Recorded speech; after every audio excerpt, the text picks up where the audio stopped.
You think I'll let you zone? Baka.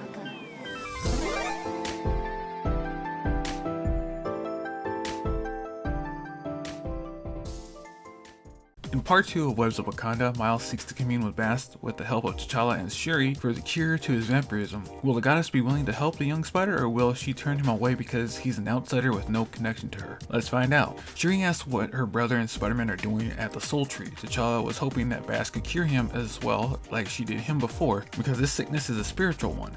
And Shuri runs that plan by again, which was to sneak Spider-Man past their borders in hopes of Bast's anger would scare the vampirism out of him. She thinks her brother is foolish to have so much faith in Bast to be helpful in anything. The brother and sister duo state that Bast does not take kindly to strangers just showing up in her home, but for him to talk to Bast, he will need to pass a trial because unlike him, they can talk with her freely. Everything Miles experienced up till now was merely a background check to be invited, but now the hard part.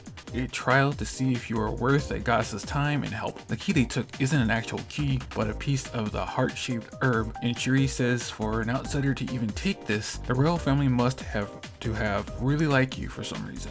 But do not trust what you see in the astral plane when talking with gods. And does he accept this trial? Back at school, Shift has been fitting in pretty well, then goes into hero mode and saves a baby from a bus. Yankee congratulates him on a job well done, that he has the hang of his powers more. Why doesn't he start having a life? And Shift will love that, but for now he's getting a slice of pizza and a beef patty. Back in Wakanda, Miles makes some more jokes as Shuri and T'Challa set up the altar to Bast, with Shuri stating he doesn't know how hard it is to get lines correct by memory, so Spider-Man needs to just shut it. T'Challa says to let him get comfortable, but to know every trial is different per person, as Miles wanders into the domain of Bast. Bast is enraged that a child will walk in just so blatantly, but T'Challa is there to explain why Miles is there, and that he means no disrespect, but Bast tells the Panther he already did if he didn't mean to, as T'Challa and Miles plead their case for a cure, as Bast isn't buying it because how dare T'Challa bring someone who is already spoken for.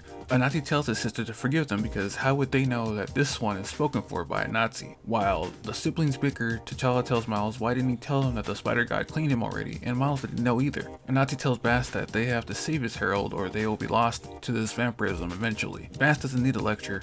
A Nazi didn't mean to give one, but they can cure this child though. A Nazi asks Miles is he ready, and he confirms it.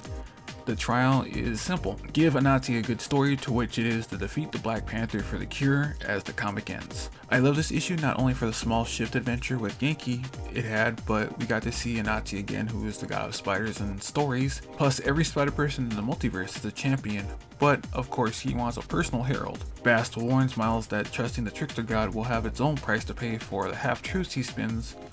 And I give this issue a 9 out of 10. But with that being said, stay gold guys, and I'll see you in the next video.